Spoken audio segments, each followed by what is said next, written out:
Anem a començar, si voleu, parlant del codi ètic de la UPF. El primer de tot, quan ens plantegem el tema del codi ètic és si és necessari o no tenir un codi ètic en una universitat. Si és necessari o no, i lligat també a la pregunta que us faig, què és un codi ètic que hauria de contenir? És simplement un codi de comportament, un codi de conducta, que sempre s'inspira, com deies tu, en uns valors. Hi ha uns valors bàsics de la institució que fan que es desenvolupin en forma d'un text més articulat. No és una normativa, però sí és un codi de conducta. El fet de tenir un codi ètic va una mica més enllà, és a dir, el codi ètic, com veurem ara mateix, el vàrem aprovar fa tot just 2 o 3 mesos, el mes de juliol del 2012. Això vol dir que hem viscut durant 22 anys sense codi ètic. Jo crec que les coses no han anat malament.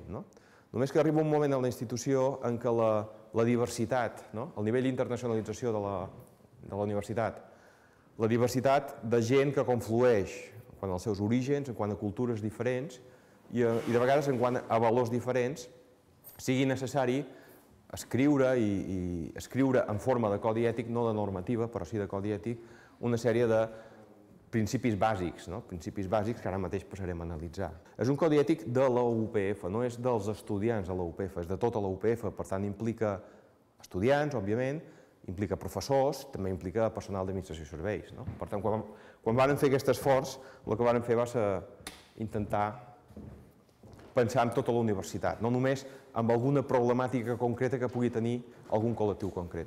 El que farem serà presentar els valors.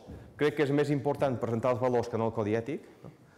És més pràctic, valors n'hi ha pocs. El codi ètic és un document de 24 pàgines i, per tant, poc us aportaria que anéssim aquí llegint a les 24 pàgines de codi ètic. El que sí farem serà algun zoom, algun foco amb algun punt concret del codi ètic.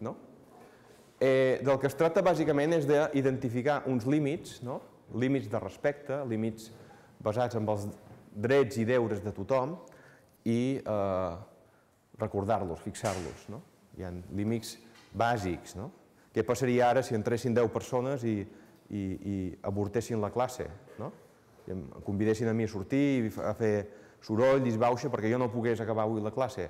Jo crec que estarien sobrepassant un límit d'un respecte envers a vosaltres i envers a mi. Per tant, és una cosa bàsica, espero que no passi, suposo que no passarà, però que d'alguna manera, si passés, hi hauria d'haver algun document que digués «Ei, us esteu passant, esteu fent coses que no són acceptades per part d'aquesta comunitat». Vam dedicar una estona a parlar de formació de qualitat, què entenem per qualitat, i el que implica, com veieu, és interacció entre tres col·lectius, us he comentat abans, personal d'administració de serveis, estudiants i professors, col·lectius molt diferents, de vegades en quant a edat, en quant a motivació i en quant a, diguéssim, visió de la vida, i això genera sovint friccions i aquestes friccions d'alguna manera les volem delimitar, les volem clarificar a través de drets i deures i a través del que és el codi ètic. Per tant, és una eina que ha de contribuir a la convivència dins d'aquesta institució.